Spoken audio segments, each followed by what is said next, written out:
nxitimi i Netanyaut për takuar Trumpin, do të thotë, mos ndoshta kanë ndjerë që Trumpi nuk është më aq radikalisht pro Netanyaut dhe veprimeve të cilat shiko se një nga synimet e Trumpit e ka deklaruar vetë në ëndrat e tij para presidenciale që të marrë edhe çmimin Nobel për paqen.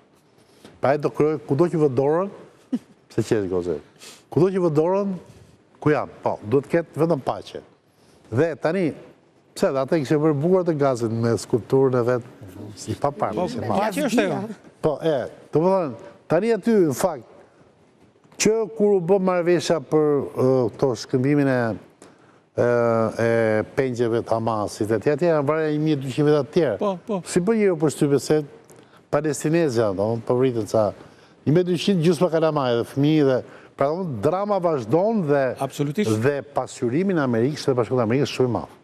Pra lobi pro-palestinez është në ndrysni edhe Trumpi. Dhe ai nuk e duron dot të gjë sepse dhe ka një gjë që me sa duket, shiko, Trumpi e tha atë idenë në fillim, që mund ta bëjmë kështu duke spostuar popullsinë, po Izraeli ka filluar, ka ngrit një infrastrukturë për këtë punë. Ka ngrit një autoritet për zhvendosjen e popullsisë me dëshirë, sipas atyre.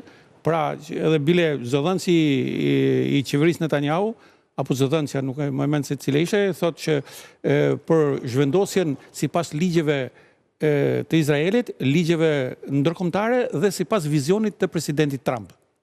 Pra, në një farë mënyrë, ata po e jetësojnë planin Trump, pavarësisht se Trumpi nuk është prononcuar dhe mund të jetë kjo arsye që është në një trysni të madhe. Gjithsesi, një zgjidhje kësaj do t'i jepet.